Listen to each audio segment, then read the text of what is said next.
So Ollie, we'll start with the Derby sale. You've obviously been over in Ireland for a good few days now. When you just got back last night, and you've got some nice horses to come from that. Yeah, no, we had a busy couple of days. I'm very lucky that I've got my dad to work alongside me that's got so much experience in the industry. Been very lucky that I've picked 4 or 5 horses out the sale up from owners which have supported me. So obviously a couple of horses which made plenty of money. I was very lucky Barbara Hester bought a lovely Cave Tara, and there's a Martlean horse that was bought yesterday, who's also coming to us. So now I'm in a lucky position, and I enjoy training those young horses. That they're horses which evidently could be Gold Cup horses. Johnny, you can live the dream. So we're looking forward to getting them home now today and seeing what they're like.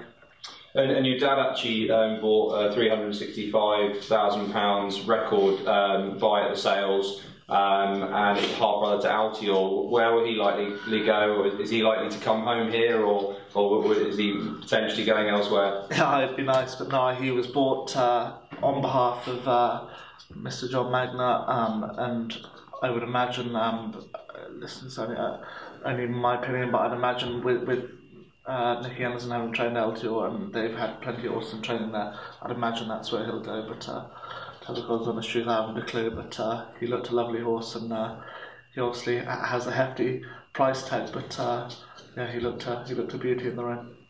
And a good few days over there with catching up with people and friends. Obviously, it wasn't that long ago you were with Gordon, and did you have a catch up with the likes of Gordon and some of your friends over there? Yeah, and it was nice to go back. I love going back. It's my second home. I obviously spent 5 years over there. It was nice going back and going back to Cullentra and seeing Gordon and everyone there. I had plenty of great friends in Ireland, and I love going back, and had a really good couple of days. Today you've got 2 runners at Carmel, Apache Prince and Walk Waterford. What can you tell us about those? Yeah, they're 2 horses that will win through the summer. Whether they'll win today, I'm not sure, but they're 2 fun horses, 2 good fun syndicate horses. Apache Prince has dropped down £10 the handicap from his last winning mark. Obviously having his first run for me, a grand horse. He'll jump fence at some point during the summer as well. Waterford is a grand bon little horse. I'd say 2 miles, 2 round Cartmel might be a bit sharp for him today, but it's somewhere to start him off, and they both each way chances. If you told me I'd have a winner, I'd cut your hand off. And you've also got a number of entries: Comfort and Crease, Royal Plaza, Napping. Over the next few days, where are you likely to run horses? There's obviously quite a few of them to go through. I actually thought Comfort and Crease, she looked like she ran a nice race at Bangor, and then she was running a nice race at Southall when she came down. Is she likely to run over the next few days? I'd say she'll probably head back to Cartmel on Sunday. I thought it looked a fairly winnable race now, so we'll see what declarations look like in a little while. But yeah, she's in good form, and she'll head there, and with a clear round, I'll expect she'll run very well. Candyberg may go to Utoxtra on Sunday, having his first run for me since coming back from France. He's owned by Andrew Brooks, a grand horse now, and I'd hope he'd run a nice race in his first start for me. And I'd say we're probably looking into the middle of next week, then probably back to Stratford on Tuesday or Wednesday. Royal Plaza will probably go there along with a nice horse under bumper called Georginator, another horse of Andrew Brooks's. So it's I know I keep saying it was a quiet time of the year, and we're just tipping away with runners here and there. And Johnny, if we can just get a few numbers on the board this time of year, it's a bonus.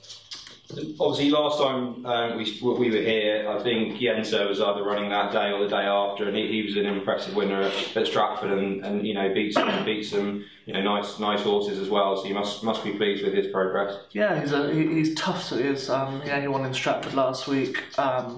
He's obviously 2 from 3 at the hurdles now. He's got a mark of 127 now, which for this time of year he's an above average horse. I don't see any reason why he won't win another novice hurdle under a double penalty. He just could be a horse now that could end up going over to America or being sold to America. I think he'd be ideal for that kind of racing over there, quick ground on tight tracks. So he's done us proud. A couple of other horses that ran well. Craig Moore ran a nice race at Sutherland under Lewis Stones, and Cliffside Park was placed, but probably bumped into one at Worcester. Yeah, Cliffside Park was probably a little bit disappointing on the face of it. I'm not quite sure he let himself down on the real quick ground, but he's come back fine, and we'll look for a race from him again in 3 weeks' time. Craig Moore, a lovely race. Lewis gave him a nice ride. I was a bit disappointed he didn't win, tell the God's honest truth, but there's no excuse. But he's a horse who's going to win plenty of races. A real good fun horse. And you've ran plenty of other horses, a handful of other horses really, with flat horses that sort of up and down the country. You've obviously been away in Ireland. Is it frustrating to, this time of year in the summer to sort of, run horses, few horses that are sort of unplaced and things like that? Do you enjoy running horses on the flat? Because you can be beaten 3 lengths and finish 6th of 7 and actually sort of not be beaten far, but it's completely different over jumps, isn't it? Yeah, completely different. I don't get anywhere near as big a buzz now of running horse on the flat as I do over jumps, but listen, wherever we can get a winner, we'll be running horses. I'd say half a dozen horses run down the last fortnight that have run well below par, but they're in at this time of year for a reason, and you have to train the good with the bad and the bad with the good. So you just take it on the chin and move on.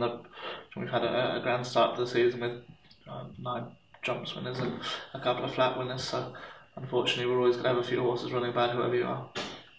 And moving sort of back towards jump racing and looking forward towards the winter, I thought it would be a good idea to get an update on Fergus. Fergus Gregory, how's he coming along? Very well. He's improving the whole time. Actually, can't wait to have him back round the place. He's a big part of the team here, and he's going to be a lad who's going to get a lot of chances come the winter time. But he's improving an awful lot. He's up on his feet, and he's had a couple of days racing with me on foot, so it'd be nice to think he might be back in work now in the next kind of 3 or 4 weeks, and if we can get him back race riding by the end of the summer and have him ready for when that ground starts softening up, be fantastic.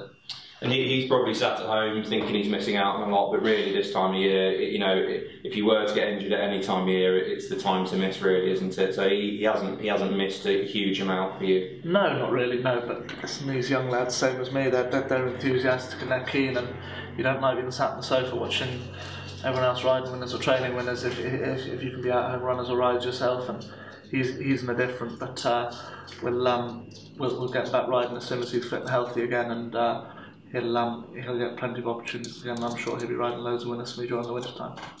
And talking of the winter, obviously, we've just been out this morning. There's lots of horses, in paddocks around the gallops, and paddocks around the farm. You've obviously been at the sales this week. The sales a week or 2 ago as well. You're starting to get some really, really exciting recruits coming in, and you must be just itching now to get them in and to just start, getting them on the walker and getting their road work done, and then sort of, getting them on the gallops really, and sort of looking forward to the winter and the sort of proper racing in jump racing. You must be really excited about that. Yeah, I can't wait.